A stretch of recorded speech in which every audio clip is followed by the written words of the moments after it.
Good day everyone, I'm Dilys Applemae, and since we've already discussed the lesson 4, which is circumference, and now let's proceed to lesson 5 entitled area.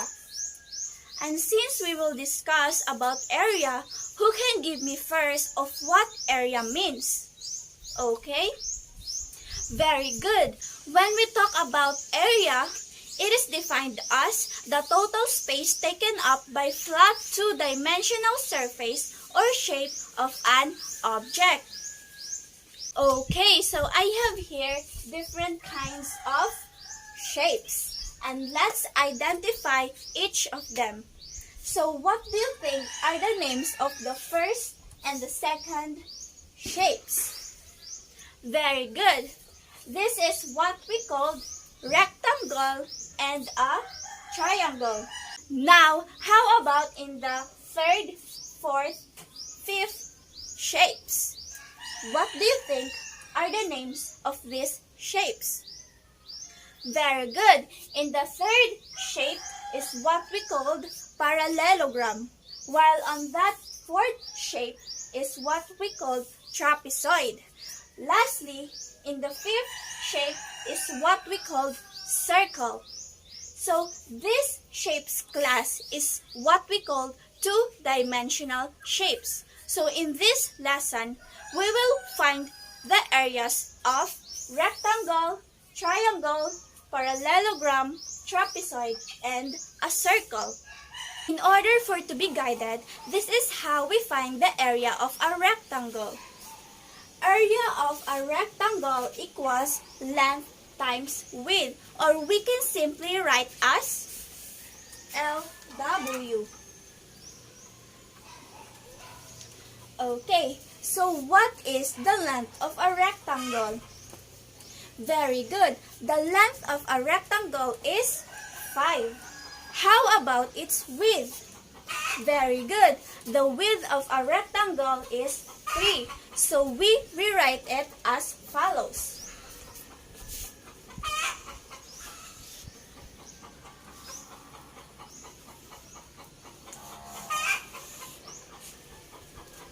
Now, if we multiply the length of a rectangle, which is 5, to its width, which is 3, what would be the answer? Very good. The answer will be 15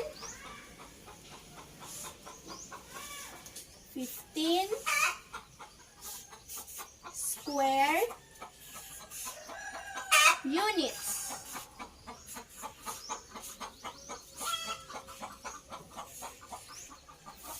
So this is the area of a rectangle. However, if we find the area of a square, this is how we do it, class. Area of a square equals side times side, or we can simply write as S squared. Now, this is how we do it, class. Since there is 4 sides of a square, all you need to do is to multiply it by itself. Since our formula here is side times side, and we write as 4 squared. 4 squared. Now, if we multiply 4 times 4, what would be the answer? Very good. So the area of a square is 16 square units.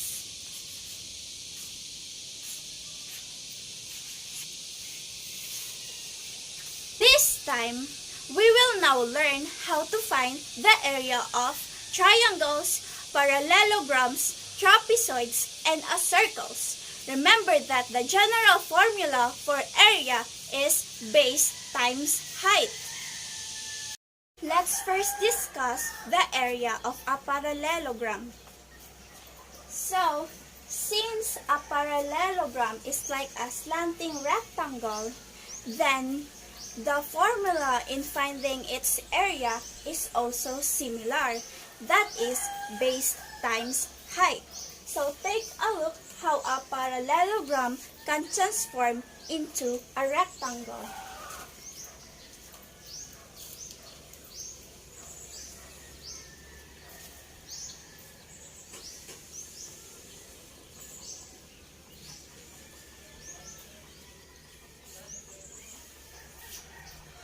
Now, have you seen how it transformed just by looking at this figure? Very good. Therefore, in finding the area of a parallelogram is base times height, or we can simply write as BH. Now, let's proceed to area of triangles. So take a look of these figures. Each one of them is what we call triangles. Now, if we put another triangles of each sides, this is how it looks like.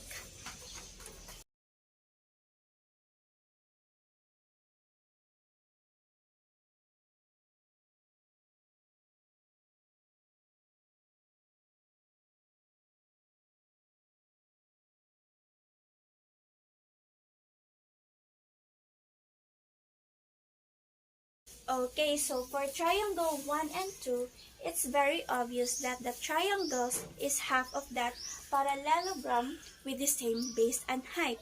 And for triangle 3, let's have another way of showing it.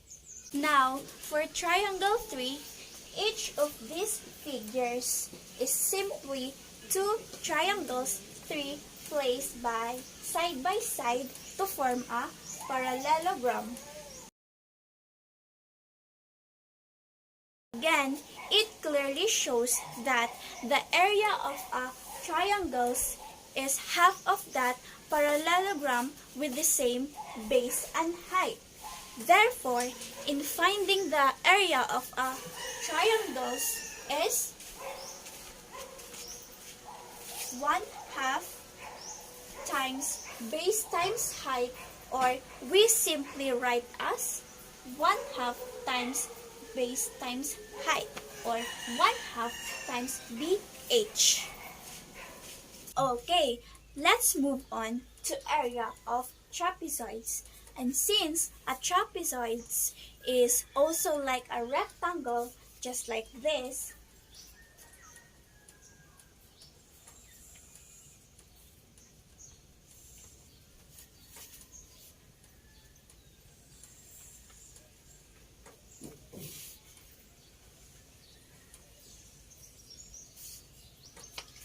now, do you see how they both transform into a rectangle?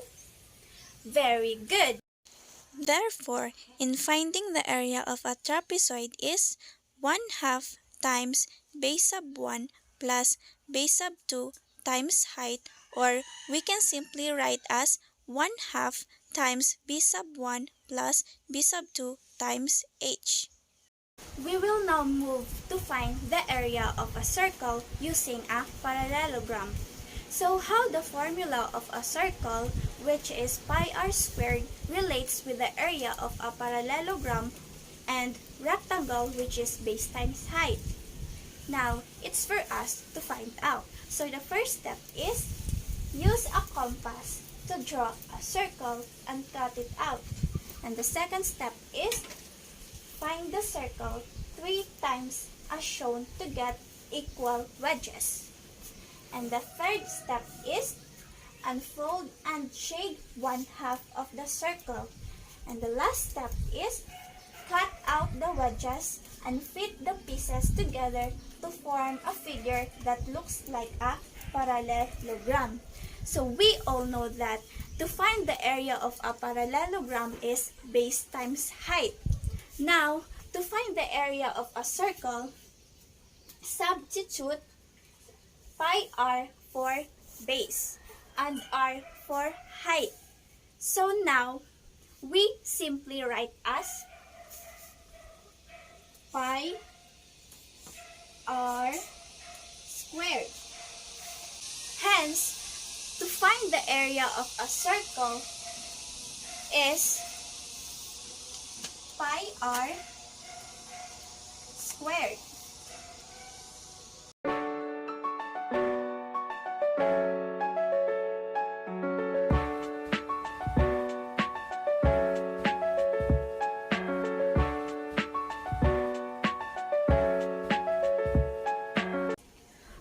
Alright, since we've already discussed the lesson 5, which is area, now let's proceed to lesson 6 entitled surface area. Now, I have a question. Do you have any idea of what surface area is? Very good. Surface area of a solid object is a measure of the total area that the surface of the objects occupies.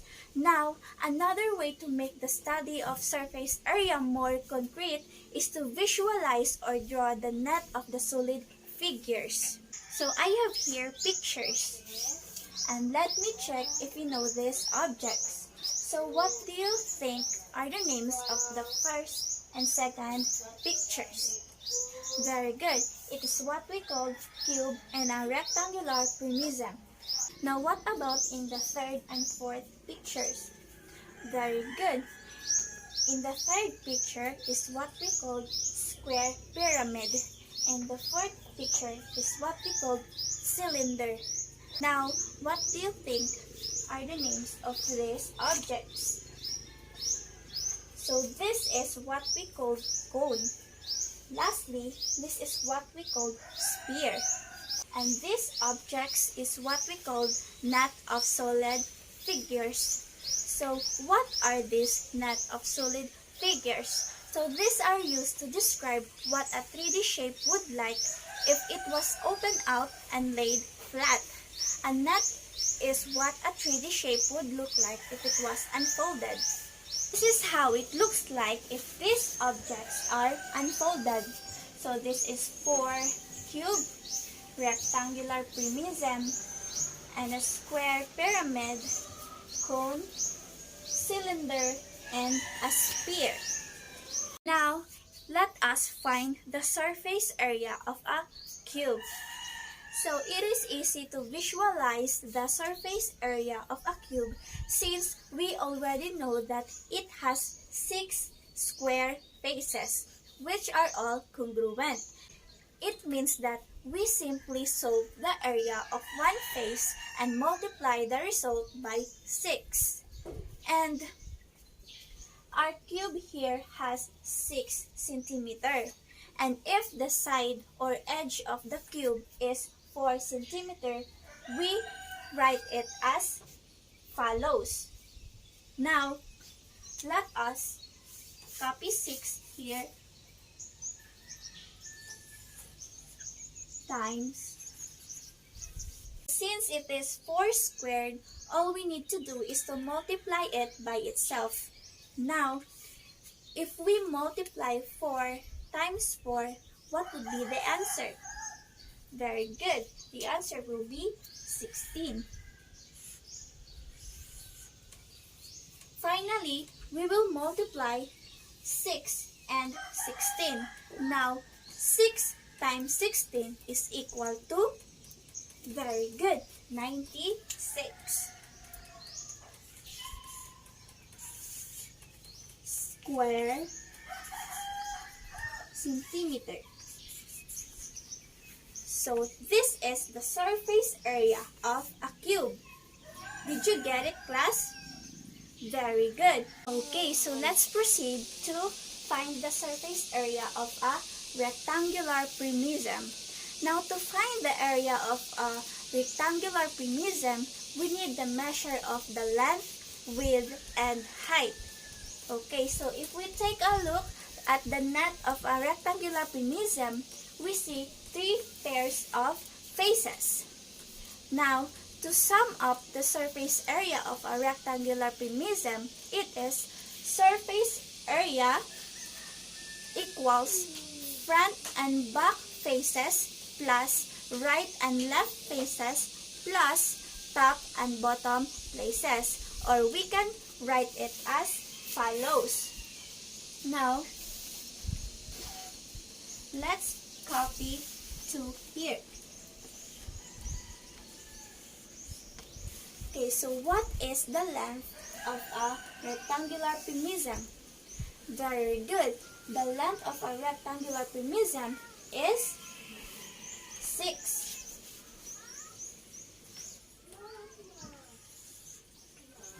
Now, how about the height of a rectangular prism? Very good. The height of a rectangular prism is 4.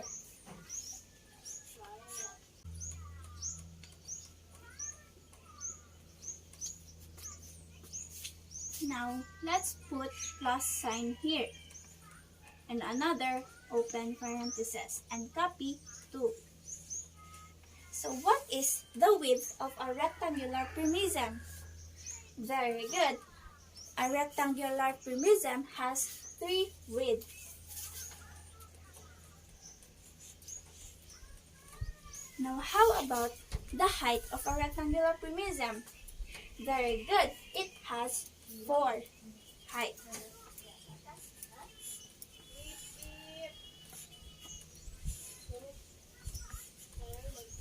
So the length of a rectangular prism is 6.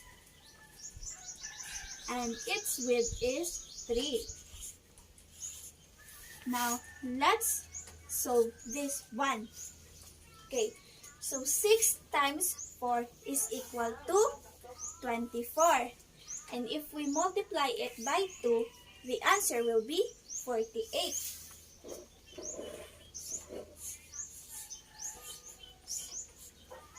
Now, how about if we multiply 3 times 4? Very good. The answer will be 12. And if we multiply it by 2, the answer will be 24.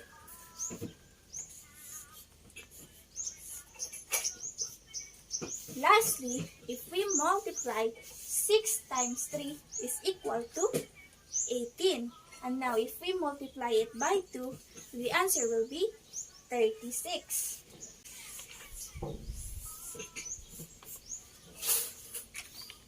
Now, if we add this, what would be the answer?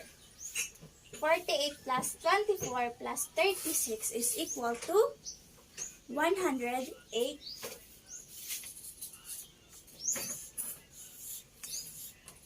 centimeter squared. So this is the surface area of a rectangular prism. So now let's find the surface area of a square pyramid. Now, to find the surface area of a square pyramid, we only need the measure of the side of the square base and the height of the triangular lateral face. So this is our formula in getting the surface area of a square pyramid. Okay, so now our s squared here is 8 squared. Now copy 4, copy the plus sign and 4, and then copy the 1/2. So our base here is 8. So let's put it here, and our height of the square pyramid is 12. The first thing we need to do is to cancel out the greatest common factor, which is the 8 and 2. This is the result, which is 8 squared plus 4 times 4 times 12. Now, since we have here 8 squared, all we need to do is to multiply it by itself. Now, if we multiply 8 times 8, the answer will be, very good, the answer will be 64. So, plus, copy 4. Now, if we multiply the base and height, which is 4 and 12, what will be the answer? Very good. The answer will be 48. 48. Okay, so let's copy 64 here. Copy the plus sign. Now, if we multiply 48 times 4, what will be the answer? Very good. The answer will be 192.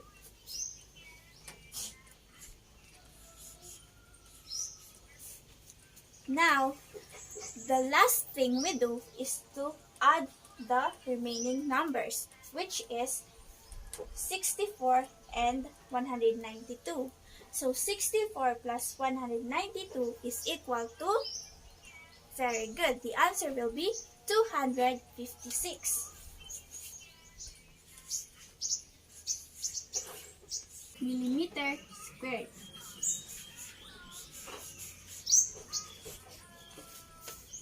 So this is the surface area of a square pyramid.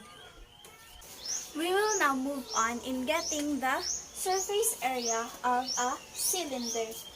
So this is our formula to find the surface area of a cylinder, which is surface area equals 2 pi r times r plus height. Now, take note that use 22 over 7 for pi. Since the radius is divisible by 7, so computation is easier. So let's write it as follows. Copy 2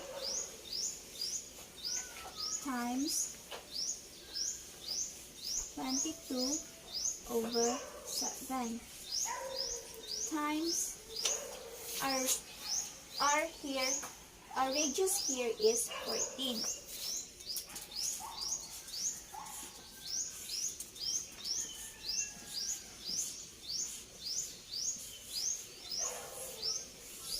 Okay, so we put 20 here since our height is 20. Now, in order to solve this one, we need to multiply first the 22 over 7 times 14, which is, the answer will be 44. And 44 times 2 is equal to 88. Very good. 88.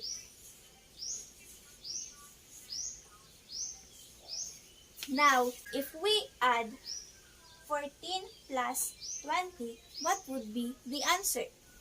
Very good. So the answer will be 34.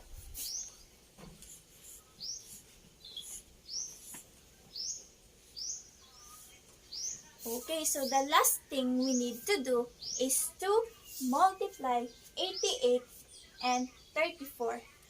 Now, 88 times 34 is equal to, very good, the answer will be 2,992 meters squared. 2,992 meters squared. So this is the surface area of a cylinder. Okay, so now let's proceed to find the surface area of a cone. So this is our formula, which is surface area equals pi r s plus pi r squared. Now, remember that our pi is 22 over 7. But here, we use 3.14 because it's still the same. Now, our radius here is 8.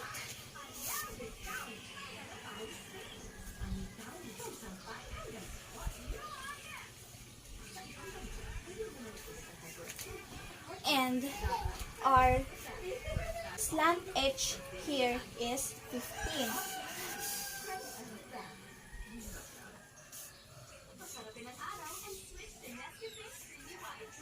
And our radius here is 8.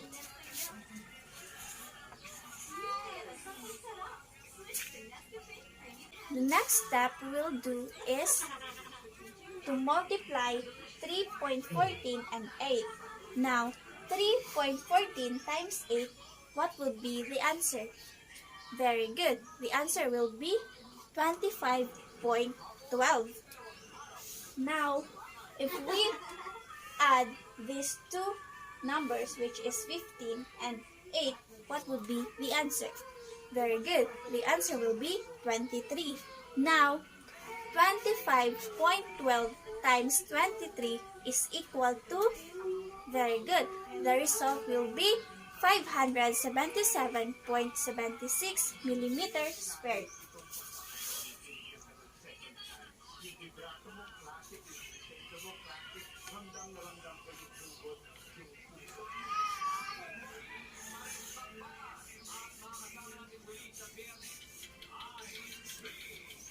Okay, so this is the surface area of a cone.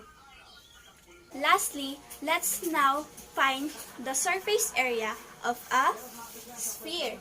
So this is our formula in finding the surface area of a sphere, which is surface area equals 4 pi r squared. So let us copy the number 4. So our pi here is 3.14.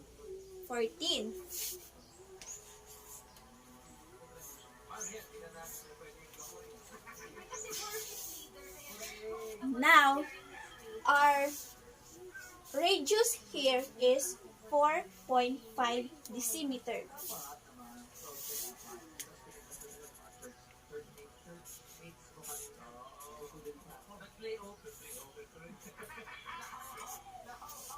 Now, if we multiply 4 times 3.14, what would be the answer? Very good. The answer will be 12.56. Since it is 4.5 squared, all you need to do is to multiply it by itself. Now, 4.5 times 4.5 is equal to 20.25. So the last thing we need to do is to multiply 12.56 and 20.25. Now, 12.56 times 20.25, what would be the answer? Very good. The answer will be 254.34. 254.34 decimeter squared. Alright, so the surface area of a sphere is 254.34 decimeter squared. Alright, in this lesson, we learned how to find the surface area of three-dimensional shapes, which are cube, rectangular prism, square pyramid, a cylinder, cone, and a sphere. So, that would be all for our lesson for today, and I hope you learned something. And of course, thank you for listening.